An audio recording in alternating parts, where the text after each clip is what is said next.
झारखंड में साल 2024 में होने वाले लोकसभा और विधानसभा चुनाव को लेकर के तमाम राजनीतिक दल जो हैं वो सियासी ज़मीन तलाश करने में जुट गए हैं। इस वक्त हमारे साथ मौजूद हैं रांची से पूर्व सांसद एवं पूर्व बीजेपी के वरिष्ठ नेता रामटहल चौधरी जी, जिनके बारे में इन दिनों कयास है कि वो चुनावी राजनीति में एक बार फिर से किस्मत आजमाना चाहते हैं। और फिलहाल जनता दल यूनाइटेड से उनकी बातचीत चल रही है। पिछले दिनों ही बिहार के मुख्यमंत्री नीतीश कुमार से उनकी बातचीत हुई है और ये बात बनती हुई नजर आ रही है। हम कोशिश करेंगे इन तमाम चीज़ों से उनसे बातचीत करने की, लेकिन ये जानना और समझना बेहद ज़रूरी है कि रामटहल चौधरी जब से बीजेपी से अलग हुए उसके बाद से फिर से सक्रिय राजनीति में आने की कोशिश कर रहे हैं। दादा, पिछले दिनों हम लोगों ने तस्वीर देखी जिसमें नीतीश जी से आपकी बातचीत हो रही, मुलाकात हो रही, ये कहाँ तक बहुत पहुँची है?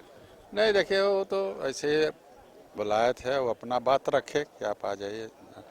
राजनीतिक दल तो कहते हैं कुछ भी इधर से उधर करते हैं उसका कोई संकेत होता है। नहीं नहीं, संकेत नहीं, हमने साफ कहा कि बिना लोगों का राय विचार किए हुए हम कहीं नहीं जाएंगे। 5 साल से तो बहुत लोग आ गए, हम कहीं गए नहीं। तो बिना सोचे समझे जब तक आम समर्थन नहीं बने अपने लोगों का, कार्यकर्ताओं का, कहीं जाना उचित नहीं है। इसलिए बातचीत चल रही है, अभी कहीं जाने का वैसा कोई फैसला नहीं। मगर ये कयास लगाया जा रहा है कि आप तो रांची से एक बार फिर से लोकसभा के लिए तैयार हो सकते हैं। हाँ, तैयार हो सकता है, उसके लिए हम तैयार हैं, मगर इंडिविजुअल तौर पे, व्यक्तिगत तौर पर तैयार है। हाँ तैयार है। अब उपयुक्त जगह समय देख करके फिर निर्णय नीतीश जी से कुछ बातचीत हुई, मतलब हुआ होगा ना कि आप ठीक है, आप तैयारी कीजिए, हम आपके साथ हैं। नहीं, वैसा कोई बात नहीं। वो कहिए तो हम कहीं विचार करके आएंगे। उनकी तरफ से क्या कहा गया कि आप तैयारी कीजिए? हाँ, नहीं, उनकी तरफ से कहा कि ठीक है, विचार कर लीजिए, जैसा विचार होगा वही बोलो। अगर उधर से ऑफर आएगा तो रामटहल जी तैयार है? ऑफर कैसा नहीं, हम अपना जमीन भी देखेंगे ना।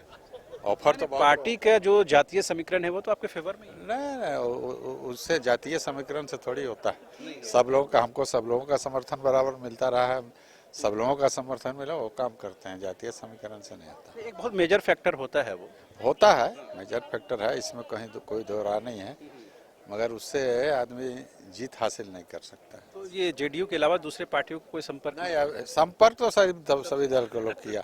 अब हम कहा कि नहीं, बिना सोचे समझे हम कहीं नहीं जाएंगे। बहुत टाइम भी तो नहीं दादा सोचने समझने के लिए। अब नहीं सोचने समझे कोई जरूरी है कि हम चुनाव लड़ेंगे? सही जगह नहीं हुआ तो नहीं लड़ेंगे। मगर कहा जा रहा है कि अब अपने सुपुत्र को भी आगे करना चाह रहे हैं। हाँ, जरूर आगे करेंगे। तो उनके लिए कुछ बातचीत हो रही है? हाँ, नहीं, वो भी सोच समझ के होगा जी, पर हम ये माने या रामटहल जी या उनके सुपुत्र जी 2024 में दोनों कोई लड़ेगा।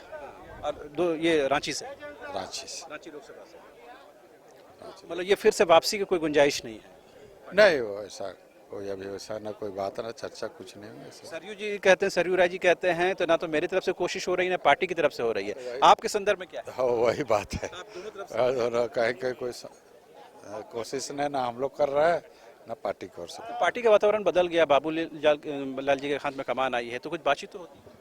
अरे नीचे ऊपर सब बदले तब नहीं आगे, बदलने से तो अरे झारखंड के प्रदेश कार्य से। हाँ, झारखंड में भी वैसे अभी कहीं देखिए, बाबूलाल जी को मिला है, अब क्या होता है तो अभी कुछ कहा नहीं जा सकता।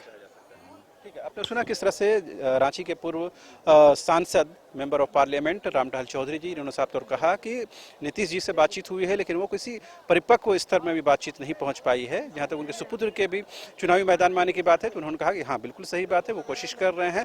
यानी एक बात उन्होंने साफ तौर पर बताने की कोशिश की कि 2024 के लोकसभा चुनाव में या खुद रामटहल चौधरी जी या उनके सुपुत्र जो हैं वो रांची से किस्मत आजमाएंगे। किस सिंबल के साथ किस्मत आजमाएंगे, यानी किस पार्टी के बैनर तले किस्मत आजमाएंगे, ये देखने वाली बात होगी।